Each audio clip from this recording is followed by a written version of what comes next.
অনেকে ভাবি না চার্চে গেলে আমাদের চার্চে না গেলেও আমাদের চলবে, তাই তো? আমরা ঘরে বসেও প্রার্থনা করি, আমরা ঘরে বসে কঠোর গান করি, আমরা ঘরে বসে সেবা করি। অনেকের ধারণা যে আমাদের চার্চে না গেলে আমাদের কোনো অসুবিধা হবে না, কিন্তু ঈশ্বরের বাক্য কিন্তু তাই বলে না। তাই আজকে আমার প্রচার্য বিষয় মণ্ডলী। প্রথমে আমরা বলবো মণ্ডলী হলো একটি, মণ্ডলী কি? মণ্ডলী হলো একটি পরিবার, আর যিশু হলেন মণ্ডলীর কি ভিড়, কারণ তিনি জীবন্ত ঈশ্বর পুত্র। হ্যাঁ, মণ্ডলী কাকে বলে? মণ্ডলী হচ্ছে এমন একটু কিছু লোকেদের দল, সেই দলের লোকেরা বিশ্বাস করে যে যিশু খ্রিস্ট একমাত্র ঈশ্বর, সেই বিশ্বাসকে নিয়ে পালন করে চলেছে, তাকে বলে মণ্ডলী। আমরা ঈশ্বরকে কেউ দেখিনি, আমরা ঈশ্বরকে কেউ অনুভব শুধু করি কিন্তু দেখতে পাই না, কিন্তু মণ্ডলীতে আমরা যখন আসি তখন আমরা ঈশ্বরকে পুরোপুরি ভাগ্যের দ্বারা আমরা দেখতে পাই। তাই মণ্ডলী হচ্ছে পরিবার, আমরা এক একটা পরিবার হচ্ছে মণ্ডলী, আর আমাদের মণ্ডলীর মস্তক হচ্ছে প্রভু যীশু। আমরা যদি দেখি প্রথম করিন্থীয় 12 অধ্যায় 12 পদ, এখানে বলছে প্রথম করিন্থীয় 12 অধ্যায় 12 পদে, একটি দেহের যেমন অনেকগুলো অংশ থাকে, আর সেই অংশগুলো অনেক হলেও যেমন সব মিলে একটি মাত্র দেহ হয়, খ্রিস্ট সেই রকম। খ্রিস্ট সেই রকম আমরা কি মণ্ডলীর এক একটা কি দেহ, তাই তো? একটু আগে পাস্টার বলছিল আমরা পরিবার, আমাদের কোনো ঈশ্বরের কাজ করতে হলে সকল পরিবারকে কি করতে হবে? এগিয়ে আসতে হবে। আর যদি পরিবার না থাকে, যদি খ্রিস্টের দেহ না থাকে, সেটাকে কিন্তু মণ্ডলী বলা হয় না, সেটাকে শুধু অট্টালিকা বা বাড়ি বলা হয়। যে মণ্ডলীতে মানে আর কি ঈশ্বর থাকে, সেখানে যদি পরিবার না থাকে, তার দেহরা না যদি থাকে, সেই মণ্ডলী কিন্তু মণ্ডলী হয় না। এখানে বলছে তেমনি একটা পরিবার মণ্ডলী, একটি পরিবার নিয়ে মণ্ডলী গঠিত হচ্ছে। পরিবার ছাড়া মণ্ডলী চলতে পারে না, তাই না? বড় বড় আমি বা আমরা যদি চার্চে না আসি, সেটা যত বড়ই হোক না কেন, সেটা শুধু অট্টালিকা হবে, বাড়ি হবে, কিন্তু মণ্ডলী হবে না, তাই তো? চার্চের গ্রিক শব্দ হচ্ছে এগলেসিয়া। চার্চের গ্রিক শব্দ এগলেসিয়া, এর মানে হচ্ছে যে ছাকনি দিয়ে বেছে বেছে যেসব মানুষগুলোকে এসে মেলে সেখানটাই হয় হচ্ছে মানে আর কি, সেটাই হচ্ছে চার্চ। যত লোক বসে আছি কেউ কিন্তু হঠাৎ করে আসেনি, তাই না? হ্যাঁ, কোনো অ্যাক্সিডেন্টের কারণে কিন্তু আমরা আসিনি। আমাদেরকে ঈশ্বর এক এক জায়গা থেকে এক একজনকে নাম ধরে বাছাই করে নিয়ে এসে, আমরা কিন্তু এক জায়গা থেকে কেউ আসিনি। কেউ এসে সোনালী পার্ক থেকে, কেউ এসে হাজরা থেকে, কেউ এসে বিরাটি থেকে, আরো অনেক জায়গা থেকে সবাই এসেছে। কিন্তু আমাদেরকে মনে রাখতে হবে যে আমাদেরকে কিন্তু ঈশ্বর বাছাই করেছে, জগৎ থেকে বাছাই করেছে, তাই আমরা এখানে আসতে পেরেছি। আমরা কিন্তু নিজের ইচ্ছায় কেউ কিন্তু এখানে আসেনি। তাই জন্য আমাদেরকে কি করতে হবে? শেষ দিন পর্যন্ত টিকে থাকতে হবে, তাই না? আমরা চার্চে অনেকে আসি, অনেক সমস্যা নিয়ে আসি, তাই তো? বাইবেল বলে যেখানে তুমি শেষ হয়ে গেছো, আমি তোমাকে কথা দিচ্ছি, আমি সেখান থেকে তোমাকে ওঠাবো। হালেলুয়া। আমরা অনেকে অনেক কিছু পরিস্থিতির মধ্যে দিয়ে আসছি। আমরা কেউ ভারাক্রান্ত হয়ে আসছি, কেউ আমরা অর্থের সমস্যা নিয়ে আসছি, দিদি কাজ দিলে অনেক কিছু সমস্যা নিয়ে এসছে। আমাদেরকে মনে রাখতে হবে ঈশ্বর কিন্তু আমাদেরকে বাছাই করেছেন, আমাদের শেষ দিন পর্যন্ত টিকে থাকতে হবে।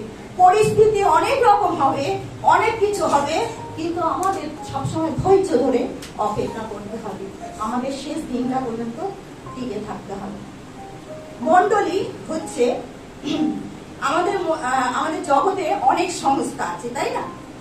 কি কি সংস্থা আছে আমরা বলতে পারি কি? দিদি ভালো জানবে। হ্যাঁ, হন্ডা আছে, বাজাজ আছে, আর কি আছে? রিলায়েন্স আছে। এই সংস্থাগুলো হচ্ছে মানুষ সৃষ্টি করেছে। মানুষের আয়ু কত? 100 বছর। বললাম 100 বছর এখন কেউ বাঁচে না, কিন্তু এই সংস্থা কিন্তু বেশি দিন টিকতে পারে না, পারে কি? কিন্তু ঈশ্বর আমাদের জীবনে দুটো সংস্থা তৈরি করেছেন। সেই শুরু থেকে তিনি দুটো সংস্থা তৈরি করেছেন, এক হচ্ছে মণ্ডলী, আর দুই হচ্ছে স্বামী স্ত্রী। এটা হচ্ছে আমাদের ঈশ্বরের সংস্থা। আমাদের জীবনে সমস্যা আসবে, কিন্তু এই সংস্থা টিকে থাকবে। আমাদের যারা স্বামী স্ত্রী আছি, প্রতিনিয়ত আমাদের মধ্যে বিবাদ লেগে থাকে, প্রতিনিয়ত আমাদের অশান্তি লেগে থাকে, বেশিরভাগ আমাদের বরপরিদের মধ্যে বেশি লেগে থাকে। সংস্থা শয়তান চাইবে ভাঙতে, স্বামী স্ত্রীর মধ্যে ঢুকে পড়বে, তাই না? এই ভালো, এই দেখি উগ্র মেজাজ হয়ে গেল। সকল স্বামী স্ত্রীর মধ্যে অশান্তি লেগে থাকে, কিন্তু শয়তান কি করে সেটাকে ভাঙার জন্য, কারণ সেটা হচ্ছে ঈশ্বরের সংস্থা। কিন্তু আমরা কিন্তু ঈশ্বর কিন্তু সেই সংস্থা ভাঙেনি, আজও পর্যন্ত স্বামী স্ত্রীর সংস্থা টিকে আছে। হালেলুয়া। সেমনি চার্চে কিন্তু সেই রকম সংস্থা, কিন্তু চার্চেও শয়তান ঢুকে আছে, তাই না? ওর মধ্যে ঝামেলা লাগিয়ে দিচ্ছে। আমরা জানি যখন প্রথম মণ্ডলী শুরু হয়, চার্চ আঙ্গেল যখন শুরু করে উপরে, তখন থেকেই কিছু না কিছু অনেক প্রবলেম এসছে। অনেক প্রতিবেশী দিক থেকে, চার্চের দিক থেকে, নিজেদের পরিবারের থেকে অনেক রকম শয়তান ঢুকে মণ্ডলীকে ভাঙতে চেয়েছিল। হ্যাঁ, কিন্তু ঈশ্বর যে সংস্থা তৈরি করে, সেটা সেই জন্য এই মণ্ডলী আজও দাঁড়িয়ে আছে। সেই জন্য ঈশ্বরের সংস্থা কখনো কেউ ভাঙতে পারে না। হয়তো অশান্তি হবে, ঝামেলা হবে, সমস্যা আসবে, কিন্তু মণ্ডলী টিকে থাকবে, মলিন হয়ে যাবে না, বিলীন হয়ে যাবে না, তাই তো? আমরা একটা জায়গায় দেখব, মতি 16 অধ্যায় 13 থেকে 19, যদি কেউ পাও পড়ো। পরে যিশু কৈশরিয়া ফিলিপির অঞ্চলে গিয়া আপন শিষ্যদিগকে জিজ্ঞাসা করিলেন, মনুষ্যপুত্র কে? এ বিষয়ে লোকে কি বলে? তারা কহিলেন, কেউ কেউ বলে আপনি যোহন বাপ্তাইজক, কেউ কেউ বলে আপনি এলিয়, আর কেউ কেউ বলে আপনি জিরোমীয় কিংবা ভাববাদীগণের কোনো একজন। তিনি তাদেরকে বলিলেন, কিন্তু তোমরা কি বলো, আমি কে? সিমন পিতর উত্তর করিয়া কহিলেন, আপনি সেই খ্রিস্ট, জীবন্ত ঈশ্বরের পুত্র। যিশু উত্তর করিয়া তাহাকে কহিলেন, হে জোনার পুত্র সিমন, ধন্য তুমি, কেননা রক্ত মাংস তোমার নিকটে ইহা প্রকাশ করে নাই, কিন্তু আমার স্বর্গস্থ পিতা প্রকাশ করিয়াছে। আর আমিও তোমাকে কহিতেছি, তুমি পিত, আর এই পাথরের উপরে আমি আপন মণ্ডলী গাঁথিব, আর পাতালের পুরোদ্ধার সকল তাহার বিপক্ষে প্রবল হইবে না। আমি তোমাকে স্বর্গরাজ্যে চাবিগুলি দেব, আর তুমি পৃথিবীতে যাহা কিছু বদ্ধ করিবে তাহা স্বর্গে বদ্ধ হইবে, এবং পৃথিবীতে যাহা কিছু মুক্ত করিবে তাহা স্বর্গে মুক্ত হইবে। তখন তিনি শিষ্যদিগকে এই আজ্ঞা দিলেন, আমি যে সেই খ্রিস্ট, এ কথা কাহাকেও বলিও না। আমেন। হ্যাঁ, তার উপরে আমরা দেখলাম মণ্ডলী গাঁথলো পিতরের উপর। পিতর মানে হচ্ছে পাথর, শক্তপোক্ত, তার উপরে পাথর গাঁথলো। যিশুর কি একটাই শিষ্য ছিল তার জন্য তার উপরে মণ্ডলী গেঁথেছিল? না, যিশুর কতজন শিষ্য ছিল? 12 জন শিষ্য ছিল। তাই 12 জন শিষ্য থাকা কাল আছে, অথচ পিতরকে তিনি বেছে নিলেন। কেন বেছে নিলেন? হ্যাঁ, তারও কারণ আছে, তারও কারণ আছে। সবাই কিন্তু ঈশ্বরের কাছে সন্তান হতে পারে না। সবাই যিশু যিশু বলে আসে, সবাই কিন্তু শেষ পর্যন্ত বিশ্বস্ত থাকতে পারে না। এখানে যিশুর 12 জন শিষ্য ছিল। হ্যাঁ, সেই 12 জন। আর এখানে বলছে কেউ কেউ বললো এলিও, আবার কেউ কেউ বলে জিরোমীয়, আর নবীদের মধ্যে তিনি একজন। মানে অনেকে অনেক কিছু ব্যাখ্যা করলো শিষ্যরা, কিন্তু সব শিষ্যর মধ্যে পিতর কি বলেছিলেন? হ্যাঁ, সিমন পিতর বললেন, আপনি সেই মসীহ, জীবন্ত ঈশ্বরের পুত্র। পিতর বলেছিলেন, কেউ বলেনি। পিতর তাকে জীবন্ত ঈশ্বরের কথা বলেছিলেন। আর পিতর যখন জীবন্ত ঈশ্বরের পুত্র কথা বলেছিলেন, তিনি কিন্তু মাংসের দ্বারা কথা বলেননি, তিনি আত্মার দ্বারা কথা বলেছিলেন, তিনি পবিত্র আত্মার দ্বারা কথা বলেছিলেন। তাই তিনি কি বলেছিলেন? তুমি মসীহ। কারণ যিশুকে যার পিতা যে পাঠিয়েছিল সেই পিতার প্রকাশ করেছিল তিনি সকলের সামনে, সেই পিতাকে তার মধ্যে দিয়ে তিনি প্রকাশ করেছিলেন। হ্যাঁ, যেটা কেউ করে, তাই পিতর সর্বস্ব পিতা প্রকাশ করেছে। মণ্ডলী এমন একটা জায়গা, এখানে আমি আপনারা তারা যিশুকে খ্রিস্ট মসীহ রূপে জানতে হবে, ঈশ্বরের পুত্র রূপে জানতে হবে। আর কারণ পিতর হচ্ছে মণ্ডলী, পিতরের ওপর এই মণ্ডলী দাঁড়িয়ে আছে, আর এটা হচ্ছে ঈশ্বরের সংস্থা, যেটা শয়তান সব সময় চাইছে ভাঙতে। মণ্ডলী হচ্ছে পবিত্র আত্মার দ্বারা পরিচালিত হওয়া উচিত, তাই না? যে কোনো মণ্ডলীতে পবিত্র আত্মা থাকা উচিত। পিতর সেদিন মানুষের দ্বারা কথা বলেননি, পবিত্র আত্মার দ্বারা কথা বলেছিল, তাই যিশু পিতরের ওপর মণ্ডলী রেখেছিল। হ্যাঁ, কারণ যেটা মানুষ করতে পারে না, পবিত্র আত্মা তাকে দিয়ে করিয়ে নেয়। আমেন। আমরা করতে পারি না, আমাদের কোনো যোগ্যতাই নেই। আজ আমি এখানে দাঁড়িয়ে প্রচার করছি, আমার কোনো যোগ্যতাই নেই। আমি যিশুকে জানতাম অনেক দিন থেকে, কিন্তু প্রচার করার সুযোগ আমি এতদিন পরে বলছি। পবিত্র আত্মা কিন্তু আমাকে দিয়ে করিয়ে দিচ্ছে। আমি ভয় পাই, সব কি করে প্রচার করবো, পাঁচটার কাছে টেনশন হয়, কিন্তু মনে মনে আমার একটা শক্তি পাই যে আমি ঠিক পারবো। পবিত্র আত্মা আমার সঙ্গে আছে, তাই পবিত্র আত্মা আমাকে গাইডনেস করে। ঠিক পবিত্র আত্মা যদি মণ্ডলীতে না থাকে, সেই মণ্ডলী হয় না। সেই বলছে যে মণ্ডলীতে পবিত্র আত্মা থাকবে না, সেটা শুধু ভিত হবে, বাড়ি হবে। 12 জন শিষ্যর মধ্যে যিশু শুধু পিতরকে কেন বেছে নিত? পিতর কি শুধু ভালো কাজই করেছিল? পিতর তো মানুষ ছিল, ভালো কাজই করেছিল? করেনি। তার মধ্যে অনেক খারাপ কিছু ছিল, অনেক খারাপ ছিল, কিন্তু তবুও তিনি পিতরের উপরে মণ্ডলী গাঁথলেন। আচ্ছা, পিতরের সেই ভালো কাজ আমরা এখন দেখব। পিতরের কাছে ছিল বিশ্বাস, ছিল বাধ্যতা, ছিল আর অনুতাপ ছিল, আর যিশু যে সত্য সেই জ্ঞানটা ছিল, তাই না? এটা ছিল তার ভালো কাজ।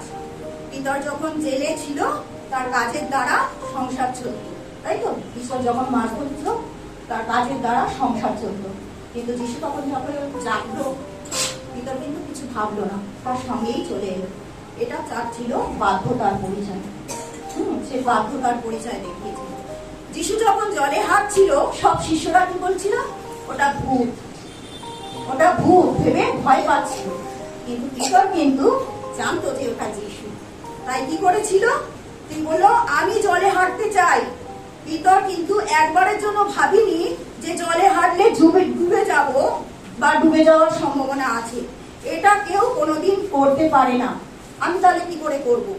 কিছু না ভেবে আমি জলে হাঁটতে চাই। আর সে জলে হেঁটেছিল। যখন বললো প্রভু আমি জলে হাঁটতে চাই, সে জলে হেঁটেছিল। আর সে যিশুকে কি করলো? সে জানতো যিশুকে অনুসরণ করলে সবকিছু করা যায়। এটা ছিল তার বিশ্বাস। হ্যাঁ, তাই বিশ্বাস করেছিল যে যিশু যদি বলে আমাকে হাঁটতে, আমি জলের ওপর দিয়েই হাঁটতে পারবো। এটা ছিল যিশুর বিশ্বাস। বাধ্যতা ছিল, বিশ্বাস ছিল। আর তারপরে যখন দেখলো যে আমি জলে হাঁটছি, জগতের দিকে তাকালো, এটা কি করে সম্ভব, এটা আমার দ্বারা কি করে সম্ভব, তখন সে কি করলো? ডুবতে শুরু করলো। আর যখন সে ডুবতে শুরু করলো, তখন কিন্তু সে যিশুকেই ডেকেছিল বাঁচানোর জন্য। হ্যাঁ, তার 12টা সঙ্গী ছিল, যে যিশুর 12টা শিষ্য, তাদের মধ্যে কাউকে ডাকেনি, শুধুমাত্র যিশুকেই ডেকেছিল। কারণ তিনি জানতেন যে পারলে যিশুই পারবে বাঁচাতে, তাই না? আমরা যখন ডুবে যাই, ভারাক্রান্ত হই, আমরা সমস্যার মধ্যে পড়ি, আমাদের উচিত আমরা যেন যিশুকে ডাকি। এটা সত্য যেন জ্ঞান থাকে আমাদের মধ্যে। এই জ্ঞানটা ভিতরে ছিল, তার জন্য তিনি যিশুকেই ডেকেছিলেন। তার সঙ্গীদের কিন্তু ডাকিনি যে আমাকে বাঁচাও, ডাকিনি, শুধু যিশুকেই ডেকেছিল। জানতো সে পারলে যিশুই পারবে, আর কেউ না। জগতের আর কেউ পারবে না। আমাদের জগতের মধ্যে কোনো ঈশ্বর পারবে না বাঁচাতে, কোনো ঈশ্বর পারবে না আমাদের পাপ থেকে মুক্তি দিতে। পারলে যিশুই পারবে। হালেলুয়া। এবার হচ্ছে এই সত্যটাকে তিনি প্রমাণ করেছিলেন। এবার দেখবো আমরা খারাপ কাজ। যিশু পিতরকে যখন মাছ ধরছিল, সব ছেড়ে চলে আসার পরে তার মনে হলো যে আমি তো আমার ব্যবসা ছেড়ে এসেছি, সংসার ছেড়ে এসেছি, ছেলে মেয়ে ছেড়ে এসেছি, আমার চলবে কি করে। পরে বুঝতে পারলো যে আমার চলবে কি করে। তখন যিশুকে তিনি প্রশ্ন করেছিলেন, আমার চলবে কি করে। হ্যাঁ, তিনি প্রশ্ন করেছিলেন। আজও আমাদের মনে প্রশ্ন আসে অনেকে। আমরা খ্রিস্টান, তাই না? খ্রিস্টান হলে অনেক কিছু পাবো, আর আমি যদি চার্চে যাই কি পাবো, অনেকের মনে প্রশ্ন আসে। ঠিক পিতারাও সেই প্রশ্নটা করেছিল যে আমি আপনার সঙ্গে যাচ্ছি সবকিছু ছেড়ে দিয়ে, তাহলে আমি কি পাবো। আর যিশু তখন কি বলল, তুমি ইহকাল শতগুণে পাবে, অর্থাৎ কালের জন্য তোমার অপেক্ষা করতে হবে না, তুমি এই কাল মানে যেটা চলছে সেটাতেই তুমি পাবে। যিশু পিতরকে এই কথা বললেন যে তুমি সবকিছু পাবে, তোমাকে কোনো কিছু চিন্তা করতে হবে না। আমরা যারা যিশুকে জানি তারা কি করি, নেওয়াটাকে নয় দেওয়াটাকে বেশি করে বিশ্বাস করি। অনেকে ভাবি নেবো নেবো নেবো, তাদের পাঁচটা রয়েছে দেন, আশীর্বাদ আছে, ঈশ্বরের কাজের জন্য এগিয়ে আসো, আশীর্বাদ আছে, তাই না? আমাদেরকে জিজ্ঞাসা করে বলি, আমরা চার্চে, আমরা কিন্তু বলি চার্চে গেলে আমরা পয়সা পাই না, বিশেষ করে আমি বলি আউলকে আমরা দিয়ে আসি। আমাকে যদি কেউ বলে না, আমি বলি আমরা কিন্তু পাই না, আমরা উঠে দিয়ে আসি, কারণ আমরা জানি দেওয়াতে আশীর্বাদ আছে। Always hallelujah. কারণ আমরা যখনই জেনেছি যে দেওয়াতে আশীর্বাদ আছে, আমরা দিতে থাকি। আর কারণ জেনে গেছি যে আমাকে প্রথমে দিতে হবে, ঈশ্বরের কাজের জন্য প্রথমে আমাকে দিতে হবে। হ্যাঁ, আচ্ছা, দেয়া মানে অনেকে মনে করি টাকা পয়সা দিলেই হবে, তাই না? টাকা পয়সার কথা বলেন, টাকা পয়সাও তো লাগে, কিন্তু যাদের কাছে নেই তারা কি দেবে না? ঈশ্বরকে ভালোবাসা দিতে পারে, আদর যত্ন দিতে পারে, সেবা, আন্টি যে নিয়ে বিধবাদের সব মায়েদের সেবা করে, সেবা দিয়েও সে কিছু দেওয়ার আমাদের সুযোগ থাকে। আমরা ভালোবাসা দিতে পারি, কারো কোনো দুঃখ হলো তাকে, আমার অনেক পরিস্থিতিতে অনেকে, এই পরিবার আমাকে অনেক ভালোবাসা দিয়েছে, অনেক কিছু করেছে। আমাদের এই মন্ডলী, সত্যি কথা, হয়তো অর্থ না থাকতে পারে, কিন্তু এখানে আদর যত্ন ভালোবাসা প্রচুর রয়েছে, সেটা মানুষকে জাগিয়ে তোলে। যখন মানুষ একটু একটু করে শেষ হতে থাকে, কিন্তু ভালোবাসা দিয়ে না মানুষকে জাগিয়ে তোলে। তাই শুধু দিতে হবে মানে টাকা পয়সা দিলেই হবে সেটা কোনো ব্যাপার না, ঠিক আছে? আমাদের দেয়াতেই আমাদের আশীর্বাদ আছে। আমরা যদি প্রথম যোহন 4:20 দেখি, তুমি যদি দৃশ্যমান মানুষকে ভালোবাসতে না পারো, তবে অদৃশ্য ঈশ্বরকে কি করে ভালোবাসবে? হ্যাঁ, আমরা দেখতে পাচ্ছি ওই মানুষটা কষ্ট পাচ্ছে, আমরা দেখতে পাচ্ছি আমাদের চোখের সামনে একটা মানুষ খেতে পাচ্ছে না, আমরা দেখতে পাচ্ছি আমাদের একটা চোখের সামনে মানুষ দুঃখে ভারাক্রান্ত হয়ে যাচ্ছে, তাকে আমি উদ্ধার করতে পারছি না। তাহলে যে ঈশ্বরকে আমি চোখে দেখিনি, যে ঈশ্বরকে আমি জানি না কেমন আকার, তাকে আমি কি করে ভালোবাসবো? তাই না? ঈশ্বরের বাক্য এই কথা বলছে। আমরা যাকে চোখে দেখতে পাচ্ছি তাদের যদি না ভালোবাসতে পারি, যাকে দেখছি না তাকে আমরা কি করে ভালোবাসবো? হালেলুয়া। কিন্তু জগতে মানে কিন্তু উল্টো। ঈশ্বরের বাক্য বলে জগৎ যেরূপ করে আমরা সেরূপ করি, তাই না? জগৎ খালি নিতে শিখেছে, আমাকে কাজ দাও আমি তোমাকে টাকা দেবো, হ্যাঁ, আমাকে বাড়ি থেকে দাও আমি তোমাকে পয়সা দেবো, টাকা দেবো, সব কিছুতে খালি দাও দেবো, খালি দাও দেবো। জগতের লোকরা এরকমই মেন্টালিটি নিয়ে চলে, হ্যাঁ। কিন্তু আমরা যখন খ্রিস্টে আসি, আমরা খালি দিতেই থাকি, দিতে থাকি। নেয়াটা ঈশ্বর বুঝে নেবে, নেয়াটা ঈশ্বর বুঝে নেবে, আমরা খালি দিতে থাকি, কারণ আমরা জানি ঈশ্বরের এতে আশীর্বাদ আছে।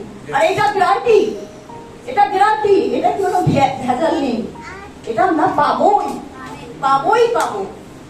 আবার পিতরের আর একটা খারাপ গুণ হলো, পিতর যিশুকে 3 বার অস্বীকার করেছিল, 3 বার 3 জনের কাছে অস্বীকার করেছিল।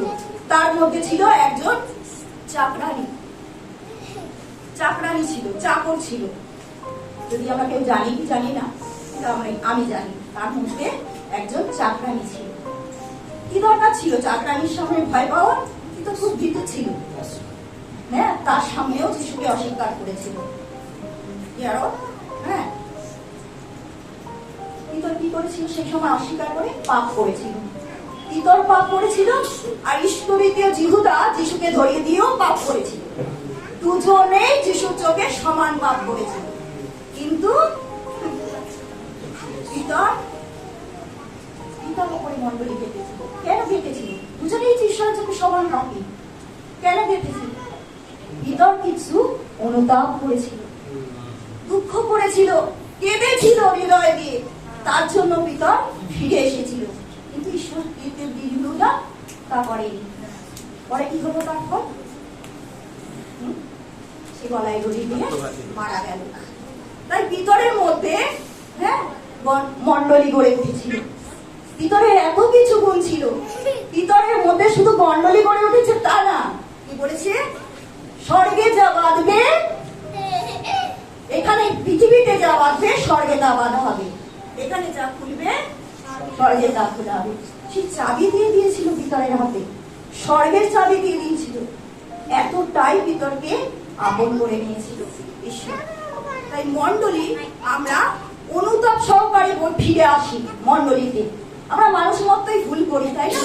ভুল আমাদের হবে, পাপ হবে, মন্দতা সবকিছুর মধ্যে আমাদের থাকবে। কিন্তু আমরা যখন মণ্ডলীতে আসি না, সেই ভুলগুলো যেন আমরা অনুতাপ সহকারে প্রভু যিশুর কাছে ক্ষমা চাই। আমরা লোক দেখানো ক্ষমা না যেন না চাই, তাই না? আর যিশু কিন্তু সব জানে, কে অন্তর দিয়ে কাঁদছে, কে দেখিয়ে দেখিয়ে কাঁদছে। যিশু কিন্তু সব জানে। আমাদেরকে অনুতাপ করতে হবে, ফিরে আসতে হবে। আজকের দিনে দেখি মণ্ডলীর মধ্যে কারোর সাথে কারো ঠোকাঠুকি লাগলো, কথা বলা বন্ধ হয়ে গেল।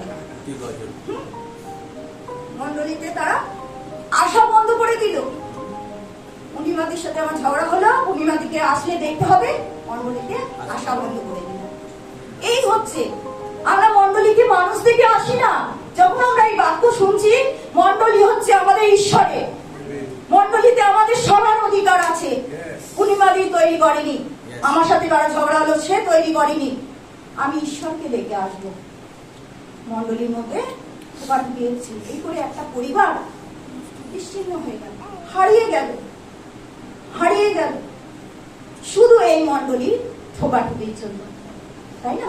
ফিরে আসাটা হচ্ছে আমাদের কাছে ইম্পর্টেন্ট। অনুতাপ করাটা হচ্ছে আমাদের কাছে ইম্পর্টেন্ট। যিশু যে ক্ষমা করতে পারে আমরা সেটা কিন্তু জানি। তাই পিতর জেনেছি, যখন পিতর যিশুর সাথে সম্পর্কে ছিল, পিতর জানতে যিশু ক্ষমা করতে পারে। তাই তিনি কি করেছিলেন? অনুতাপ সহকারে ফিরে এসেছিলেন। তাই মণ্ডলী হচ্ছে তার জন্য পিতরের উপর মণ্ডলী কেটেছিল। আমরা যদি রোমিও 5:8 দেখি, কিন্তু ঈশ্বর আমাদের প্রতি তাহার নিজের প্রেম প্রদর্শন করিতেছে, কারণ আমরা যখন পাপী ছিলাম তখনও খ্রিস্ট আমাদের নিমিত্ত প্রাণ দিলেন। হালেলুয়া। হ্যাঁ, আমাদের এতটাই তিনি ভালোবেসেছেন। আমরা যখন পাপী ছিলাম তখনই তিনি আমাদের জন্য মরেছে। তাহলে আমাদের আর কিসের চিন্তা, তাই না? কেন আমরা তাহলে মণ্ডলীতে আসবো না? আমরা তো ভুল করতেই পারি। আমরা মণ্ডলীতে এলে অনুতাপ সহকারে তার কাছে ক্ষমা আমরা পাবো। ঈশ্বরের বাক্যই তাই বলছে। আমরা সেই একটা ব্যভিচারী গল্প শুনেছি। সেই নারীটা পাপ করেছিল, ব্যভিচার করেছিল, আর তাকে পাথর দিয়ে মেরে ফেলার আদেশ দেওয়া হয়েছিল। আর সে কি করেছিল? যিশু সেখানে উপস্থিত ছিল। বলছে, তোমরা যদি কেউ পাপ না করো তবেই ওই মহিলাটাকে মারো।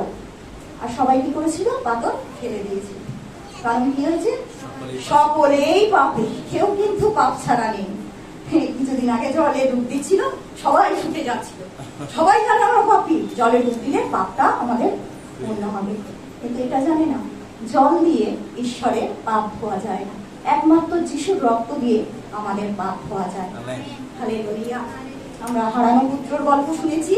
সেই হারানো পুত্র, ছেলে এত করেছিল, ছেলে ফিরে আসার সময় তার বাবা তাকে ক্ষমা করে দিয়েছিল, আরো নতুন নতুন জিনিস দিয়েছিল, যাতে তারপর এতটাই আনন্দ হয়েছিল যে তার পুত্র হারিয়ে গেছিল, সেই হারানো পুত্র আবার ফিরে এসেছে, তার জন্য তার বাবা সকল পাপ তাকে ক্ষমা করে দিয়েছিল।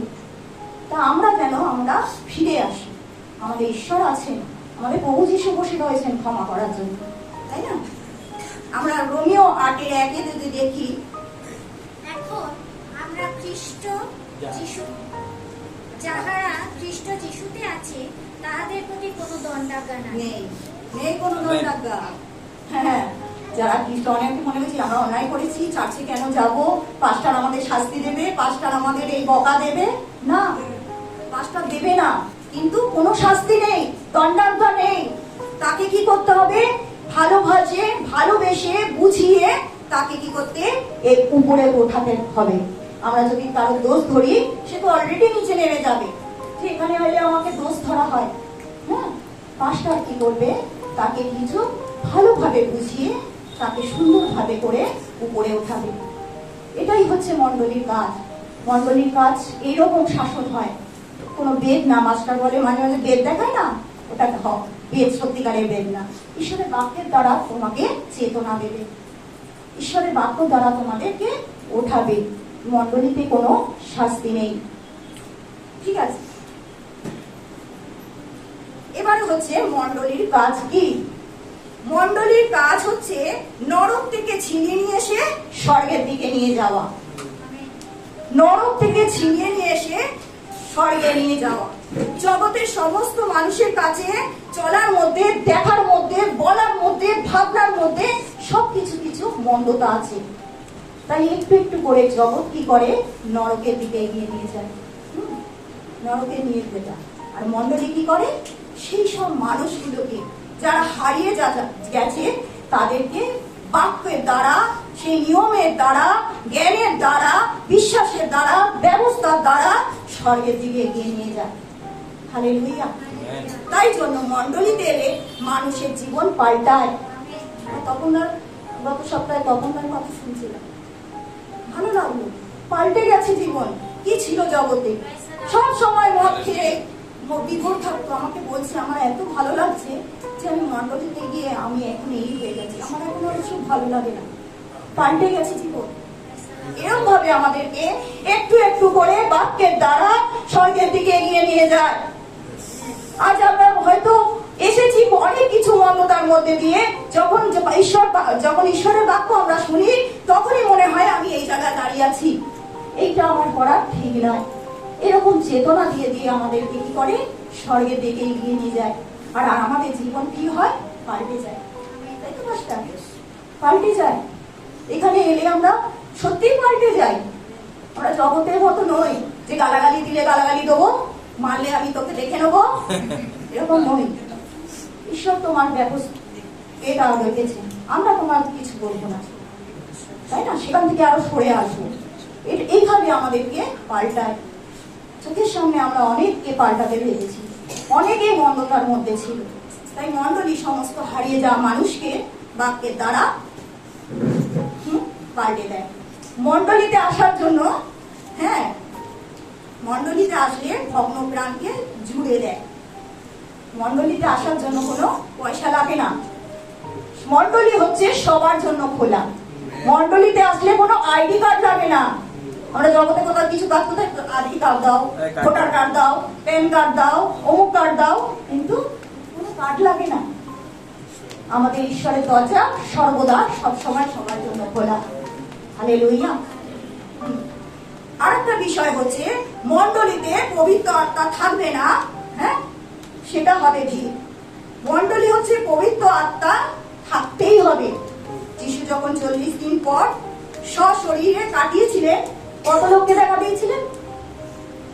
আমাদের মনে আছে কি? 500 লোককে দেখা দিয়েছিলেন। আর 120 জনকে বলেছিলেন তোমরা অপেক্ষা করো, প্রার্থনা করো, তোমাদের জন্য একটা দান আছে। আর তারা কি করছিল? সে অপেক্ষা করছিল ঘরের দরজা। যখন যিশু মারা যায় তারা ভয় পেয়ে গেছিল যে আমরা বেরালে আমাদেরও মেরে ফেলবে। তারা কি করছিল? অপেক্ষা করছিল। হ্যাঁ, যখন যদি আমরা 14 অধ্যায় 15 থেকে 18 দেখি তাহলেই আমরা বুঝতে পারি। তোমরা যদি আমাকে প্রেম করো তবে তবে আমার আজ্ঞা সকল পালন করিবে। আর আমি পিতার নিকটে নিবেদন করিব, এবং তিনি আর এক সহায় তোমাদিগকে 15 থেকে 8 তোমাদিগকে দিবেন, যেন তিনি চিরকাল তোমাদের সঙ্গে থাকেন। তিনি সত্যের আত্মা, জগৎ তাহাকে গ্রহণ করিতে পারে না, কেননা সে তাহাকে দেখে না, তাহাকে জানেও না। তোমরা তাহাকে জানো, কারণ তিনি তোমাদের নিকটে অবস্থিতি করেন ও তোমাদের অন্তরে থাকেন। আমি তোমাদিগকে অনাথ রাখিয়া যাইব না, আমি তোমাদের নিকটে আসিতেছি। তাহলে তিনি চলে গেছেন ঠিকই, তিনি কিন্তু আমাদের অনাথ করে যায়নি। চিরকালের জন্য একটা আমাদের জন্য সহায়ক রেখে দিয়ে গেছিলেন। হ্যাঁ, তারা অপেক্ষা করছিল। তিনি বাক্য দিয়েছিল কথা সত্য, অপেক্ষা করতে হবে। 1 দিন 2 দিন 3 দিন 4 দিন 5 দিন না, তারা বন্ধ ঘরের মধ্যে 10টা দিন তারা অপেক্ষা করেছিল। আর তারা তারপরে পবিত্র আত্মা আগুনের ন্যায় তারা নেমে এসেছিল। আর তারপরে যেই পিতর যিশুকে অস্বীকার করেছিল, যিশু মরার 53 দিন আগে, আর পরে কি করছে যিশু, সেই পবিত্র আত্মা পেয়ে পিতর কি করলো, সেই পঞ্চসপ্তমীর দিনে অত লোক তাদের সামনে প্রচার করা শুরু করে দিয়েছিল যিশুর সম্বন্ধে। পবিত্র আত্মা আমাদেরকে শক্তি যোগায়। হ্যাঁ, আগে ভীতু ছিল, আগে যে ভয় পেয়ে গেছিল, একটা চাকরানির সঙ্গে সে অস্বীকার করেছিল, কিন্তু পবিত্র আত্মা তাকে এমন ভাবে গাইড করলো, সে কি করলো, 53 দিন পরে সে এমন প্রচার করলো যে 5000 লোক পরিবর্তন করলো। তাই তো, 3000 লোক, 5000 লোক ছিল, ওখানে 3000 লোক মন পরিবর্তন করলো। তাহলে এইরকম পবিত্র আত্মা আমাদের মধ্যে কাজ করে। হ্যাঁ, মণ্ডলীতে 3 জনের গুরুত্বপূর্ণ, খুব 3 জন গুরুত্বপূর্ণ। 1 হচ্ছে পিতা, 2 হচ্ছে পুত্র, 3 হচ্ছে পবিত্র আত্মা। যে মণ্ডলীতে 3 জন থাকবে না, সেই মণ্ডলী ভুল হচ্ছে, ভুল জায়গায় দাঁড়িয়ে আছে। অনেক মণ্ডলীতে আছে ঈশ্বরকে, পিতাকে মানে, পুত্রকে মানে না। অনেক মণ্ডলীতে আছে মাতাকে মানে, পবিত্র আত্মাকে মানে না। কিন্তু ঈশ্বরের বাক্য বলে পুত্র আর পিতা পবিত্র তৃতীয় ঈশ্বর, 3 জনেই এক। আমরা যদি আদি পুস্তক 1:26 দেখি, পরে ঈশ্বর কহিলেন, আমরা আমাদের প্রতিমূর্তিতে আমাদের সাদৃশ্যে মনুষ্য নির্মাণ করি। আমরা আমাদের প্রতিমূর্তিতে, এই জায়গাগুলো স্মরণ করি। হ্যাঁ, যদি যিশু একা থাকতো তাহলে কি আমরা বলতো? যিশু যদি একা থাকতো আমাদের বলতো? তাহলে প্রথম থেকে ঈশ্বর, পুত্র আর পবিত্র আত্মা একজন মিলে সবাই কাজ করেছিল, তাই না? তাই মণ্ডলীকে, সেই 3 জনকে সমানভাবে প্রাধান্য দিতে হবে। যে মণ্ডলীতে 3 জন থাকবে না, তাহলে ভাবে ভুল জায়গায় আছে, ভুল জায়গায় আমরা আছি, তাই না? অথচ 3 জনে জগৎ সৃষ্টি করেছিল, পৃথিবীর সব কাজ 3 জনে একসাথে করেছিল। তাই মণ্ডলী চয়েস করুন বাক্যের দ্বারা। বাক্য দেখে, বাক্য আপনাকে জীবন দেবে, বাক্য আপনাকে স্বাধীন করবে, বাক্য আপনাকে বৃদ্ধি দেবে, বাক্য আপনাকে শক্তিশালী করবে। যদি কিছু করতে চান, মানে বাক্যের দ্বারা দাবি করুন। বাক্যে কিন্তু শক্তি আছে। যখন 1 পদে লিখে, প্রথমেই বাক্য ছিল, বাক্য ঈশ্বরের সঙ্গে ছিলেন, এবং বাক্য নিজেই ঈশ্বর ছিলেন। তাই বাক্য দিয়ে সবসময় বিচার করতে হবে, তাই না? যে আমরা কোন জায়গায় দাঁড়িয়ে আছি, কোন ভাবে, যে ভুল জায়গায় না সঠিক জায়গায়। তার জন্য আমাদেরকে জানতে হবে, মণ্ডলীতে আসতে হবে। এই জন্য মণ্ডলী আমাদের কাছে খুবই গুরুত্বপূর্ণ, খুবই গুরুত্বপূর্ণ। ঘরে থেকে যে শিক্ষা আমরা পাই না, তাহলে সবাই তো, কেউ তো স্কুলেই যেত না, ঘরে বসে পড়াশোনা করতো, তাই না? শিক্ষাটা আমাদেরকে আসল জায়গা দেখিয়ে দেয় মণ্ডলী। হ্যাঁ, মণ্ডলী দেখিয়ে দেয়। মণ্ডলী আমাদের কাছে খুবই গুরুত্বপূর্ণ, যেটা বাড়ি থেকে পাওয়া যায় না। ঈশ্বর তার বাক্যে আশীর্বাদ করে।